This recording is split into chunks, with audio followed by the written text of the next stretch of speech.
Hi friends, कैसे हैं आप सब लोग। स्टार्ट करते हैं। आज का जो हमारा टॉपिक है वो है एनेस्थेटिक एजेंट्स के हवाले से, यानी कि हम अगर एनेस्थीसिया दे रहे हैं किसी पेशेंट को तो क्या होगा। इसमें जो है ना दो टाइप के एनेस्थीसिया होते हैं, एक जनरल एनेस्थीसिया होता है, एक लोकल एनेस्थीसिया होता है। लेकिन अभी हम स्टार्ट कर लेते हैं अपने लेक्चर को प्रॉपरली। अब अगर हम बॉडी पार्ट के हिसाब से, अगर हम इन्वॉल्वमेंट के हिसाब से अगर बात करेंगे, अगर पूरी बॉडी इन्वॉल्व होगी जनरल एनेस्थीसिया के अंदर, यानी कि आपकी पूरी बॉडी जो है उसके सेंसेस लॉस हो जाएंगे। वो अपने जो पेशेंट है जिसको आपने जनरल एनेस्थीसिया दिया है उसके जो पेन आप स्टिमुलाई देंगे या आई के ऊपर कोई भी आप टार्च की लाइट देंगे, उसके अगेंस्ट उसके रिफ्लेक्सेस ख़त्म हो जाएं, मूवमेंट के जो हाथ पैर का जो चलाना है वो मूवमेंट उसके ख़त्म हो जाए, सेंसेस उसके ख़त्म हो जाए, यानी कि वो उसको पता ही नहीं पड़े मैं कहाँ हूँ कहाँ नहीं हूँ, बेहोश हो जाए, अनकॉन्शियस हो जाए, कॉन्शियसनेस उसकी ख़त्म हो जाए। तो ऐसे कंडीशन को हम कहते हैं कि हमने एक पेशेंट को एनेस्थेटाइज कर दिया है, यानी कि उसको एनेस्थीसिया दे दिया है। समझ में आएगी। दो टाइप के एनेस्थीसिया होते हैं। अब जनरल एनेस्थीसिया और लोकल एनेस्थीसिया। जनरल एनेस्थीसिया के मतलब ऐसी कंडीशन जो रिवर्सिबल हो। आपने एनेस्थेटिक एजेंट दिया, लेकिन उस एनेस्थेटिक एजेंट से अगर उसके लॉस ऑफ सेंसेस, यानी कि उसके सेंसेस लॉस हो जाएं against pain stimuli, muscle movement, reflexes, जो आप पेनफुल स्टिमुलाई दे रहे हैं, या आई के ऊपर जो है ना कोई भी टार्च आप की लाइट के जो है ना वो शुआ उसको फेंक रहे हैं आई के ऊपर, तो वो कॉर्निया उसको रिफ्लेक्स नहीं कर पा रहा। पेनफुल स्टिमुलाई दे रहे हैं, वो जो है ना रिफ्लेक्स नहीं, मूवमेंट नहीं कर पा रहा, या बॉडी की जो मूवमेंट है स्केलेटल मसल वो मूव नहीं कर पा रहे। ऐसी कंडीशन को जिसमें वो कॉन्शियसनेस भी उसकी ख़त्म हो जाए और हम उसको जो है ना दोबारा रिवर्स कर सकें, रिवर्सिबल कंडीशन में आ जाए, यानी कि अगर वो इस कंडीशन में चला भी जाए और हम अपनी जो, अगर हमें कुछ भी करना हो, प्रोसीजर करना हो, सर्जरी करनी हो, अपना जो पर्पज़ है वो कंप्लीट करने के बाद उसको रिवर्स कर सकें, दोबारा से अपनी हालत में ला सकें, तो उसको हम कहते हैं जनरल एनेस्थीसिया। यानी कि reversible condition, loss of the senses against the painful stimuli, muscle movement, reflexes वगैरह के अकॉर्डिंग टू द बॉडी के जो मैंने कहा कि पार्ट इस्तेमाल करेंगे, पूरी होल बॉडी को आप एनेस्थेटाइज करेंगे तो उसको हम जनरल एनेस्थीसिया बोलते हैं। लेकिन अगर आप एक पर्टिकुलर एरिया को, जैसे हम टूथ एक्सटेंशन कराते हैं, अगर हमने सिर्फ इस गम एरिया को एनेस्थेटाइज किया, यानी कि सिर्फ इस एरिया को जो हमने एनेस्थेटिक एजेंट दिया और वो सिर्फ वही एरिया जो है ना उससे एनेस्थेटाइज हुआ और अपना जितना भी आपने काम था, पर्पस था, वो आपने किया, तो उसको हम लोकल एनेस्थेटिक या लोकल एनेस्थीसिया बोलते हैं। और जो एजेंट हम दे रहे हैं, यानी कि अगर कोई भी एजेंट हम पेशेंट को हम दे रहे हैं जनरल एनेस्थीसिया में, तो उसको हम जनरल एनेस्थेटिक ड्रग्स कहते हैं, और लोकल अगर हम दे रहे हैं तो लोकल एनेस्थेटिक ड्रग्स कहते हैं। जनरल एनेस्थीसिया के अंदर जैसे कि मैंने बताया कि कॉन्शियसनेस उसकी ख़त्म हो जाएगी, लॉस हो जाना, लॉस कॉन्शियसनेस लॉस हो जाएगी, मूवमेंट उसकी लॉस हो जाएगी। और वॉलेंटियर मूवमेंट की बात हो रही है यहाँ पर, यानी कि वो मूवमेंट जिसको आप खुद से मूव कर सकते हो, हाथ चलाना, पैर चलाना, या चलना या फिरना, हाथ उठाना, हाथ नीचे करना, अपनी बॉडी को मूव करना, ये वॉलेंटियरी मूवमेंट है। आपके माइंड में आया कि मैंने हाथ हिलाना है या पैर हिलाना है, तो आपने उसको हिलाया, इसको वॉलेंटियर मूवमेंट कहते हैं। इनवॉलेंटियर मूवमेंट वो चीज़ होती है जो आपके हार्ट बीट कर रहा है, रिस्पायरेशन जो है ना वो रिस्पायरेशन हो रही है, तो ये जो है ना इनवॉलेंटरी मूवमेंट है, ये तो अपनी जगह पे चलती रहेंगी। लेकिन वॉलेंटरी मूवमेंट जिसके अंदर स्केलेटल मसल्स वगैरह इन्वॉल्व होती हैं, यानी कि जो स्केलेटल मसल जो मूवमेंट करवाती हैं, उसका लॉस हो जाना। इसके अलावा रिफ्लेक्सेस का जो मैंने आपको बात की थी कि रिफ्लेक्सेस का लॉस हो जाना, आप पेनफुल स्टिमुलाई देते हैं, वो उससे उसको कुछ नहीं होता, आप आई के ऊपर जो है ना वो लाइट टॉर्च के ज़रिए जो है ना उसको देते हैं लाइट रिफ्लेक्सेस के लिए, चेकआउट करने के लिए, लेकिन वो रिस्पांस नहीं करती आई। तो ऐसी मूवमेंट जिसके अंदर ये तीनों चीज़ों की लॉस हो जाए, यानी कि उसके ख़त्म हो जाती है वो सेंसेस, तो उसको हम जनरल एनेस्थीसिया कहते हैं। लोकल एनेस्थीसिया, पर्टिकुलर एरिया को आपने लोकलाइज एनेस्थेटिक दे दिया और वही एरिया जो है ना वो उसके आसपास जितना भी एरिया है उसके मसल वगैरह वो एनेस्थेटाइज हो जाते हैं, या वो जो एरिया है वो एनेस्थेटाइज हो जाता है, बाकी मूवमेंट आप कर सकते हैं, हाथ पैर चलाना ये वगैरह, तो उसको हम लोकल एनेस्थीसिया बोलते हैं। अब जनरल एनेस्थीसिया की भी जो है ना वो दो जो है ना वो टाइप्स हैं, यानी कि एक आप इन्हेलेशन के ज़रिए दें, यानी कि गैस हो, वोल्टाइल हो वगैरह। जैसे हम अगर आपने देखा हो सर्जरी के दौरान हम सबसे पहले क्या करते हैं कि मास्क लगाते हैं, उसमें कुछ एनेस्थेटिक एजेंट्स होते हैं जो जो है वो इनहेल करता है तो पेशेंट जो है एनेस्थेटाइज हो जाता है। और इंट्रावेनस एनेस्थेसिया यानी कि जो कैनोला लगा हुआ होता है या कोई भी ऐसी चीज़ जो वेन में लगी हुई होती है, आप डायरेक्ट इंट्रावेनस एनेस्थेटिक एजेंट देंगे जिससे पूरी बॉडी जो है ना वो अनकॉन्शियसनेस या जनरल एनेस्थीसिया की कंडीशन में आ जाती है। तो उसको हम जो है ना इंट्रावेनस एनेस्थीसिया बोलते हैं, और एक को हम इन्हेलेशन एनेस्थीसिया बोलते हैं। अब इन्हेलेशन एनेस्थीसिया की बात हम अगर पहले कर लें तो इसके अंदर एक वर्ड यूज़ होता है मैक। आपने अक्सर सुना होगा एनेस्थीसिया जो देते हैं डॉक्टर्स वगैरह, वो कहते हैं यार मैक मैक मैक मैक जो है ना वो प्रॉपर होना चाहिए, मैक जो है ना वो प्रॉपर तरीके से हम पेशेंट को देंगे तब जाके हमारा काम होगा। तो मेक क्या चीज़ है? मेक ये चीज़ है कि मिनिमम एल्वियोलरी कंसंट्रेशन, यानी कि कम एनेस्थेटिक एजेंट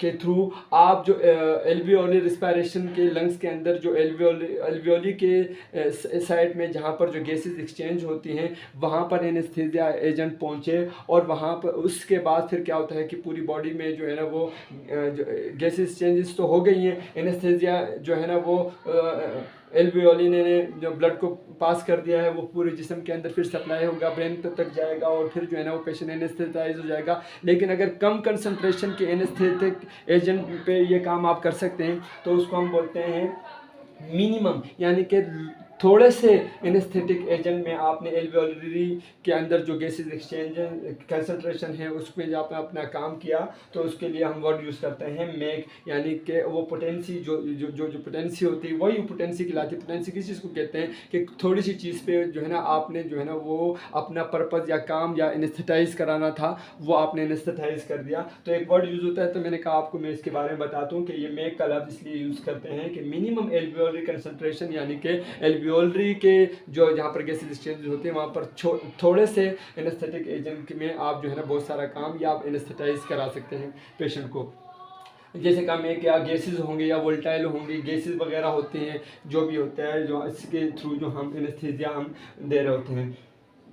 ये क्या करता है? Immobility against the painful stimuli, ये क्या आपको प्रोड्यूस करता है? जैसे ही हम इनहेलेशन एनेस्थीसिया देते हैं, एनेस्थेटाइज कराते हैं, तो वो क्या करता है कि जो पेनफुल स्टिमुलाई होती है, जो पेन होता है अगेंस्ट किसी भी चीज़ की जो आपकी वो आप समझ में नहीं आएगा कि हमको पेन हो रहा है कि नहीं हो रहा, हालांकि वो पेनफुल प्रोसीजर होगा लेकिन आप उसको जो है ना वो सेंस नहीं कर सकते, उसको आप जो है ना वो कम्प्लीटली आप जो है ना उससे आप विड्रा नहीं कर सकते। लेकिन आपकी बाकी जो जितनी भी वो मूवमेंट है, मूवमेंट जो मसल की मूवमेंट होती है, रिस्पायरेशन रेट है, हार्ट रेट है, बाकी जो है ना वो अपनी या तो ज़्यादा तेज़ हो जाएंगी या कम हो जाएंगी। लेकिन ये जो इन्हेलेशन के थ्रू हम एनेस्थीसिया देते हैं इसका मेन पर्पज़ ये होता है कि हम इमोबिलिटी जो है ना अगेंस्ट द पेनफुल स्टिमुलाई वो हम अचीव कर सकें, ताकि अगर हमने जो क्या कहते हैं कोई ईटीटी वगैरह आपने पेशेंट को पास करनी है शुरू के अंदर तो वो हम कर सकें। हमने इतना तो पढ़ लिया है, अभी हम आगे चल के देखते हैं कि एनेस्थीसिया, जनरल एनेस्थीसिया के स्टेजेस क्या होते हैं, यानी कि कौन सी स्टेज के अंदर क्या क्या चीज़ें होती है।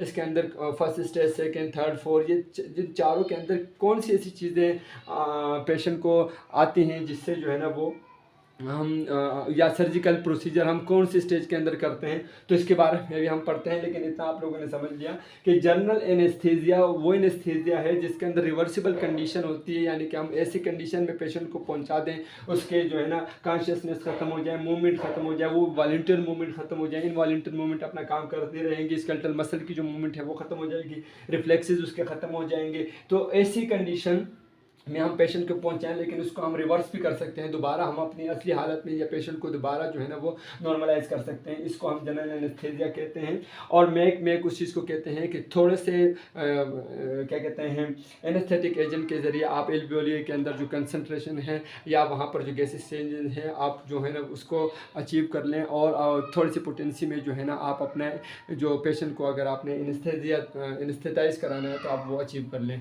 तो ये तो था थोड़ा सा प्रीवियस रिव्यू। अभी हम देखते हैं कि जो जनरल एनेस्थीसिया में जो हम इसकी स्टेजेस हैं वो कौन सी हैं। आई होप कि आपको यहाँ तक समझ आ गया होगा। पहले मैं थोड़ा लिख लेता हूँ, फिर उसके बाद मैं आपको बताता हूँ। अब जनरल एनेस्थीसिया के स्टेजेस के बारे में पढ़ते हैं। जैसा कि मैंने आपको कहा था कि हम जनरल एनेस्थीसिया के स्टेजेस के बारे में पढ़ते हैं। बहुत इंपॉर्टेंट है, क्योंकि कोई भी जो एनेस्थीसिया दे रहा है, प्रोफेशनल हो, हेल्थ प्रोफेशनल, वो अगर एनेस्थीसिया दे रहा है उसको स्टेजेस के पता नहीं है तो बहुत मुश्किल हो जाएगी। और वो जो है ना उसको अगर कहीं पर भी प्रॉब्लम आ गई तो बहुत ज़्यादा जो है ना वो एक आप कह सकते हैं कि उसके लिए सिचुएशन वर्स हो सकती है। अब ऐसा भी नहीं है, एक मिसाल मैं आपको दूं कि आपने जैसे ही एनेस्थीसिया दे दिया और सर्जन को कहा कि भाई आप जो है ना वो सर्जरी स्टार्ट कर दें, ऐसा बिल्कुल नहीं हो सकता। सर्जरी के लिए एक स्टेज आती है, आपने उसमें ही अपने सर्जन को बोलना है कि अब आप इस स्टेज में सर्जरी करें और इस स्टेज को मैं according to the patient weight और उसकी जितने भी आपने जो बायो जो इन्वेस्टिगेशन वगैरह हैं या जितने भी इसका डेटा है मेडिकल से रिलेटेड, आप उसको देखेंगे कि कितने टाइम तक ये जो है ना एनेस्थीसिया बर्दाश्त कर सकता है, या इसके जितने ऑर्गन हैं वो कब तक जो है ना वो एनेस्थीसिया को बर्दाश्त कर सकते हैं या उसकी कैपेबिलिटी है। तो स्टेजेस पढ़ना बहुत लाजमी है। अब हम सबसे पहले स्टेज की बात करते हैं। जैसे आपने जनरल एनेस्थेटिक या कोई भी एजेंट आपने पेशेंट को दिया, इनहेलेशन के थ्रू दिया या इंट्रावेनस के थ्रू दिया, तो एक स्टेज आती है कि पेशेंट जो है ना वो अपनी कॉन्शियसनेस लॉस कर देता है, वो बेहोश हो जाता है। बेहोश हो जाता है इसका मतलब ये है कि बेहोश हो जाता है। अब बेहोशी कितने टाइम तक रहती है वो अलग मसला है, लेकिन बेहोश हो जाना यहाँ तक के टाइम को हम कहते हैं स्टेज ऑफ एनर्जेसिया या इंडक्शन स्टेज। इसमें आप इंडक्शन भी कर सकते हैं, ATT ट्यूब वगैरह भी पास कर सकते हैं और पेशेंट जो है ना वो बेहोश हो जाता है। उसकी फर्स्ट स्टेज वहाँ ख़त्म हो जाती है जब पेशेंट आपका अनकॉन्शियसनेस हो जाता है। उसकी जो रिफ्लेक्सेस के अगेंस्ट मूवमेंट है या जो उसकी सेंसेस हैं वो बिल्कुल पेशेंट अनकॉन्शियस हो जाता है। इजीली आप इतना समझ लें कि पेशेंट जो है ना वो आपका अब अनकॉन्शियस हो चुका है। तो जैसे ही अनकॉन्शियस होगा उस स्टेज तक को हम कहते हैं स्टेज ऑफ एनर्जेसिया या स्टेज ऑफ इंडक्शन उसको कहते हैं। सेकेंड स्टेज तब शुरू होती है जब अब पेशेंट, इसको हम कहते हैं सेकेंड स्टेज को स्टेज ऑफ डिलीरियम या स्टेज ऑफ एक्साइटमेंट। जब इंसान एक्साइटमेंट में होता है तो क्या होता है, इंसान का हार्ट रेट बढ़ जाता है, रिस्पायरेशन रेट बढ़ जाता है, उसके मोमेंट्स जो है ना वो बहुत ज़्यादा तेज़ हो जाते हैं। वो आपने देखा होगा हर इंसान जब एक्साइटमेंट में आता है तो क्या होता है, बहुत खुश होता है, उसकी हार्ट रेट बढ़ जाती है। तो इसी तरीके से ऐसे यहाँ पर भी ऐसे होगा। स्टेज ऑफ डिलीरियम या स्टेज ऑफ एक्साइटमेंट के अंदर जो पेशेंट के जो हार्ट रेट है, BP है, रिस्पायरेशन रेट है, वॉलंटियर मूवमेंट है, वो सब क्या हो जाएंगे, वो तेज़ हो जाएंगे, वो ज़्यादा हो जाएंगे। अगर आप BP चेक करेंगे, अगर आप हार्ट रेट चेक करेंगे, अगर आप उसकी रिस्पायरेशन को काउंट करेंगे तो ये सब चीज़ें आपको क्या मिलेंगी, बढ़ी भी मिलेंगी, इंक्रीज में मिलेंगी। तीसरी स्टेज शुरू होती है, उसको हम सर्जिकल स्टेज कहते हैं। कौन सी स्टेज कहते हैं, सर्जिकल स्टेज। ये वो स्टेज है जिसमें आपका रिस्पायरेशन रेट, आपका BP, आपका क्या कहते हैं हार्ट रेट, आपके वॉलंटरी मूवमेंट, ये सब क्या हो जाते हैं, नॉर्मलाइज हो जाते हैं। रिफ्लेक्सेस आप खो देते हैं। आंख में आप टॉर्च अगर देंगे, आप लाइट देंगे तो उसको पता नहीं पड़ेगा, पेनफुल स्टिमुलाई देंगे तो आप उसको पता नहीं पड़ेगा, मूवमेंट उसकी ख़त्म हो जाएंगे, यानी कि वॉलंटरी मूवमेंट उसकी ख़त्म हो जाएंगे। लेकिन इनवॉलंटरी मूवमेंट, कार्डिक और हार्ट रेट अपना काम करता रहेगा, दिल भी काम करेगा, फेफड़े भी अपने काम करते रहेंगे, लेकिन जो रिफ्लेक्सेस है जो इसके मैंने जिक्र किया वो ख़त्म हो जाएंगे। तो ये सर्जिकल स्टेज है और इसमें आप सर्जन को कहेंगे कि भाई अब आप अपनी सर्जरी या जो सर्जिकल प्रोसीजर आप वो आप स्टार्ट कर सकते हैं। और हम इसको कितने टाइम तक वो लंबा या उसकी पीरियड कितना एक्सटेंड करना है, ये आपने जो है ना पैरामीटर्स चेक करने होते हैं जो पेशेंट के जो प्री आपने देखे हुए होते हैं, उसके हिसाब से आपने उसको जो है ना वो डील करना होता है। और सर्जन को पहले से ही बताना होता है कि हमारे पास आपने सर्जरी इतने टाइम में करनी है, लेकिन हमारे पास इतना टाइम एक्स्ट्रा भी हो सकता है, लेकिन इससे ज़्यादा नहीं हो सकता है। तो आपने कोशिश करनी है कि सर्जरी को आपने इस टाइम के अंदर ही कंक्लूड करना है। डोजेज की अगर मैं बात करूं तो डोज तो अगर आप इंट्रावेनस दे रहे हो, इंट्रा इनहेलेशन दे रहे हो, डोज बहुत इंपॉर्टेंट है। अगर थोड़ा सा भी डोज ऊपर नीचे हो जाएगा तो क्या हो जाएगा, आपका जो ये पेशेंट है वो चौथी स्टेज में चला जाएगा। मेड्यूलरी पैरालिसिस में चला जाएगा। अब मेड्यूलरी पैरालिसिस क्या चीज़ है? आपका मेडुला ऑब्लिंगेटा है, सेंट्रल नर्वस सिस्टम के अंदर, ब्रेन के अंदर एक जगह है जिसको हम मेडुला ऑब्लिंगेटा कहते हैं, जहाँ पर वाइटल ऑर्गन जितने भी आपका हार्ट है, रिस्पायरेशन है, उसको वो कंट्रोल करता है, हार्ट रेट को कंट्रोल करता है, कार्डिक जो रेट है उसको कंट्रोल करता है। अगर वो पैरालाइज हो जाए, यानी कि उसके अंदर जो है ना वो एक्स्ट्रा डोज की वजह से या लंबे टाइम की वजह से आपका पेशेंट चौथी स्टेज के अंदर चला गया, पैरालाइज हो गया, मेडुलरी पैरालिसिस के अंदर चला गया, तो क्या होगा? ये जो हार्ट रेट है या जो कार्डिक मूवमेंट है इसके अंदर क्या हो जाएगी? वो भी पैरालाइज हो जाएगी, क्योंकि उसको कंट्रोल करने वाला जो ऑर्गन था मेडुला ऑब्लिंगेटा, उसके अंदर जो है ना आपने वो पैरालाइज हो गया, वो उसको वो मूवमेंट ही नहीं कर सकता, वो मैसेज ही नहीं सेंड कर सकता। तो क्या होगा? जब मैसेज नहीं सेंड कर सकता तो दोनों मेन ऑर्गन आपके लंग्स और हार्ट जो है ना वो आपके कोलैप्स कर जाएंगे, तो पेशेंट आपका उससे डेथ भी वाक़ हो सकती है, उस पेशेंट की आप जो है ड्यूरिंग सर्जरी डेथ हो सकती है। तो इसलिए कहते हैं कि एक तो आपने प्रॉपर डोज देना होता है, और दूसरा आपने अगर खुदा ना ख्वास्ता चला भी गया पेशेंट आपका इस चौथी के स्टेज के अंदर जो जो जो, जो मैं आपको कह रहा हूँ पैरालिसिस के अंदर, मेडुला ऑब्लिंगेटा की पैरालिसिस स्टेज के अंदर चला भी गया, तो आपने जल्दी से कोशिश करनी है कि आपने इसको रिवर्ट करना है, आपने इसको वापस करना है, वापस इस स्टेज के अंदर, डिलीवरिंग स्टेज के अंदर, या वापस इसको रिवर्ट करना है, ताकि जो है ना वो खुदा ना खास्ता उसकी जो है ना डेथ वाक़ ना हो जाए, वरना बहुत ही मुश्किल आ जाएगी, क्योंकि आपने पेशेंट सर्जरी के लिए एडमिट किया होता है, और थोड़े से डोज वगैरह की वजह से या लॉन्ग प्रोसीजर की वजह से जो है ना वो ये कंडीशन देखने को मिलती है, तो थोड़ा सा मसला पड़ जाएगा। तो ये 4 स्टेजेस थी जो आपको जहन में रखनी है। स्टेज ऑफ इमरजेंसी इंडक्शन, जिसके अंदर जो है ना पेशेंट अनकॉन्शियसनेस तक चला जाता है, आप इंडक्शन कर सकते हैं। दूसरी स्टेज के अंदर हार्ट रेट, बीपी और क्या कहते हैं रिस्पायरेशन रेट, वॉलंटरी मूवमेंट सारी ज़्यादा हो जाएंगी। तीसरी स्टेज सर्जिकल स्टेज, जिसके अंदर ये सारी चीज़ें नॉर्मलाइज हो जाएंगी, रिफ्लेक्सेस उसके सब खत्म हो जाएंगे, आप सर्जन को कह सकते हैं कि सर्जरी कर सकते हैं। एक्स्ट्रा डोज की वजह से या लंबे टाइम की वजह से पेशेंट जो है ना मेडुलरी पैरालिसिस के अंदर जा सकता है, जो खतरनाक कंडीशन है, इससे आपने पेशेंट को जल्दी से जल्दी रिवर्ट करना होता है। तो आपने उम्मीद है कि ये स्टेजेस जो जनरल एनेस्थीसिया के स्टेजेस हैं ये आपने पढ़ लिए होंगे और आपने समझ लिए होंगे। इसके अलावा मैं जनरल एनेस्थीसिया में और क्या होता है मैं पहले लिख लेता हूँ, फिर उसको बाद में आपको बताता हूँ। लिखना पहले होता है।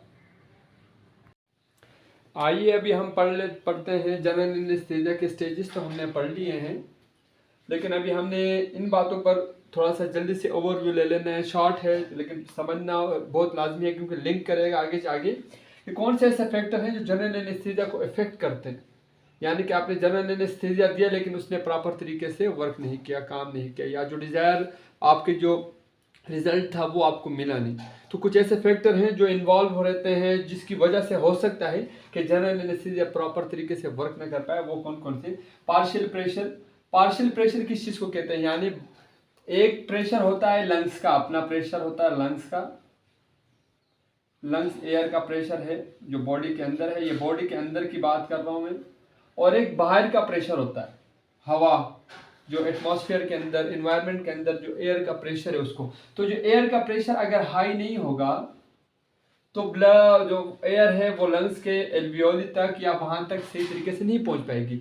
तो पार्शियल प्रेशर आपका हाई होना चाहिए। जो इन्वायरमेंट आपने सेट किया हुआ है ओटी के अंदर, उसमें जो इन्वायरमेंटल एयर है वो इतनी ज़्यादा होनी चाहिए कि लंग्स के एयर को वो प्रेस कर सके, बाहर से जा सके, बाहर से अंदर तक जा सके। क्योंकि अगर किसी पेशेंट ने इनहेलेशन के थ्रू कोई भी आपने उसको एनेस्थेटिक एजेंट दिया और बाहर का प्रेशर सही नहीं हुआ, या वो जो एनेस्थेटिक मशीन है उसका प्रेशर इतना नहीं था कि वो उसने जो है ना वो एजेंट लंग्स के एल्वियोली तक या लंग्स तक नहीं पहुंचाया, तो क्या होगा कि एनेस्थीसिया सही तरीके से अपना काम नहीं करेगा। तो पार्शियल प्रेशर आप समझ में चुके होंगे, जो बाहर का प्रेशर है, चाहे वो आप मशीन से आप उसको एयर प्रोवाइड कर रहे हैं या इन्वायरमेंट के अंदर एयर का प्रेशर है, वो लंग्स के अंदर का जो एयर है, लंग्स के अंदर की जो हवा है उससे ज़्यादा होना चाहिए, ताकि जो प्रेशर आप जिस एनेस्थेटिक एजेंट दे रहे हैं वो प्रॉपर एरिया तक, लंग्स तक पहुंच जाए।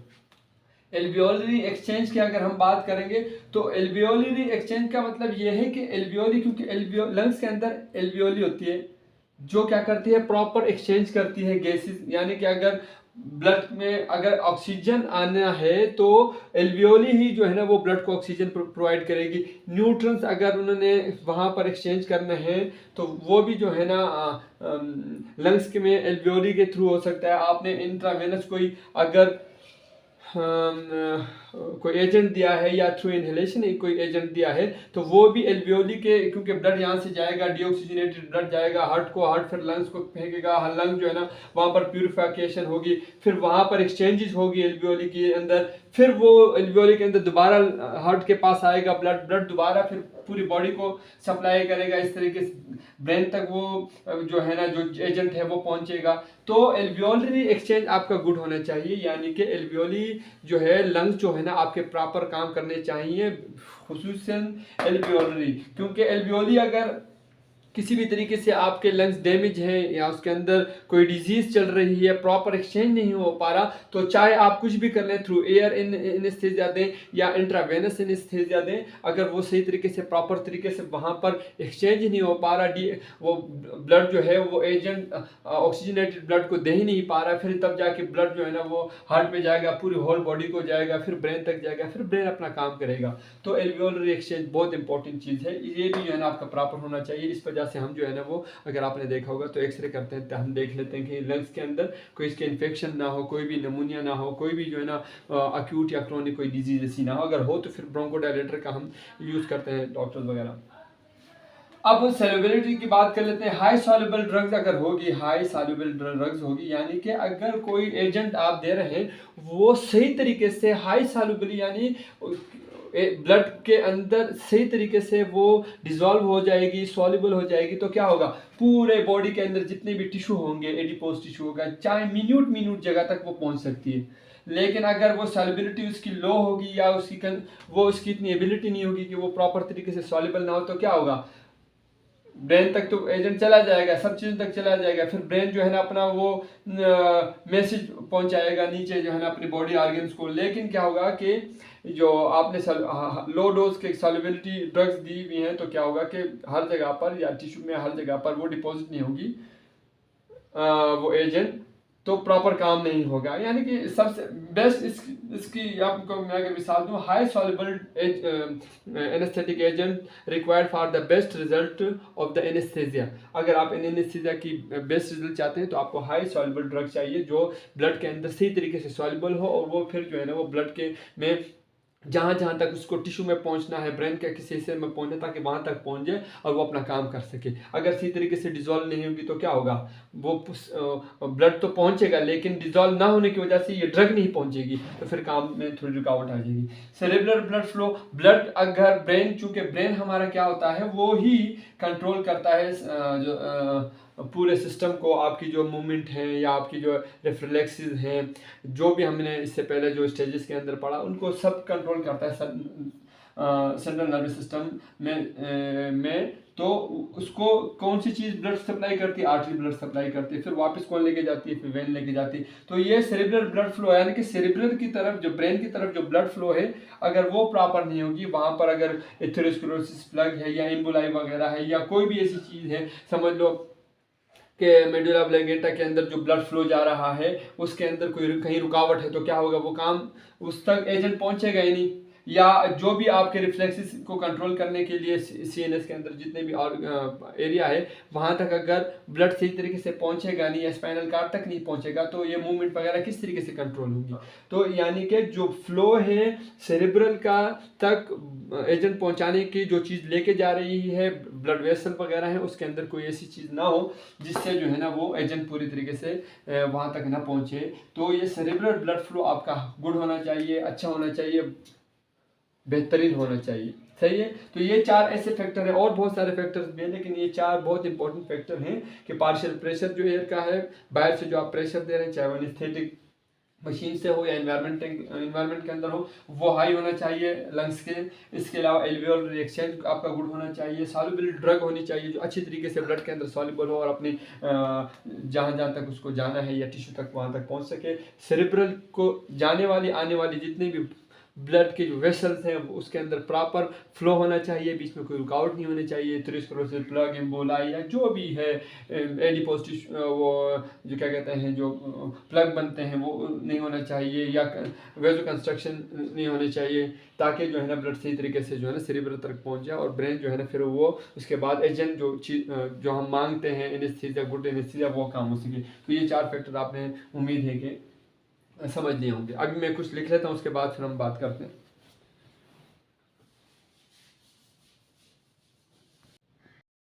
आइए फ्रेंड्स, अभी हम देखते हैं कि इससे पहले हमने जो फैक्टर इफेक्ट करते हैं जनरल एनेस्थीसिया को, वो किस तरीके से लिंक होते हैं, उनकी क्या ज़रूरत है, क्योंकि आपने जो भी एनेस्थेटिक एजेंट देने वो ब्रेन तक जाएगा, और ब्रेन तक जाएगा तब जाके वहाँ पर कुछ काम होंगे।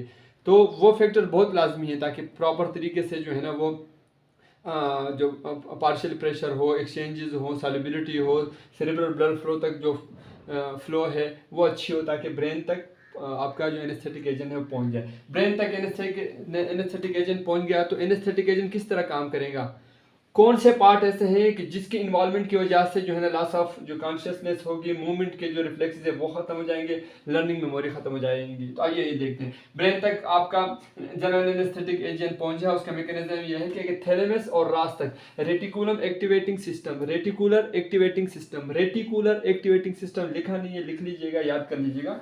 अगर इन दोनों तक आपका जनरल एनेस्थेटिक एजेंट पहुंच जाएगा तो वो जो इफेक्ट प्रोड्यूस करेगा वो होगा लॉस ऑफ कॉन्शियसनेस, यानी कि आपकी जो जो जो होश की हालत है आप वो खो देंगे, बेहोश हो जाएंगे आप। इतना आप याद रखिएगा कि रास और थैलेमस तक अगर एनेस्थेटिक एजेंट पहुंच जाएगा तो ये इनकी वजह से जो इफेक्ट प्रोड्यूस होगा वो लॉस ऑफ कॉन्शियसनेस होगा, आप कॉन्शियसनेस खो देंगे, आप जो है ना वो बेहोश हो जाएंगे। अब एक और पार्ट है ब्रेन के अंदर ही है, हाइपोकैम्पस। अगर हाइपोकैम्पस तक आपका जनरल एनेस्थीसिया पहुंच गया, एजेंट पहुंच गया, तो क्या होगा, लर्निंग और मेमोरी खत्म हो जाएगी, यानी कि एमनेशिया की जो वो है मेमोरी, एमनेशिया मेमोरी लॉस हो जाना। कि इससे पहले मैंने क्या किया था, रात को मैंने क्या किया था, सुबह तक मैंने, मेमोरी आप लॉस कर जाएंगे, लर्निंग आप नहीं कर सकते। इसका मतलब ये है कि ये एक इंपॉर्टेंट एरिया है ब्रेन का, जिस तक अगर एनेस्थेटिक एजेंट पहुंच जाएगा तो आपकी मेमोरी लॉस हो जाएगी, आप कहाँ पर हैं, कहाँ पर नहीं है, कौन है, क्या है, कौन था, कौन नहीं था, क्या हुआ था, क्या होगा, यह खत्म।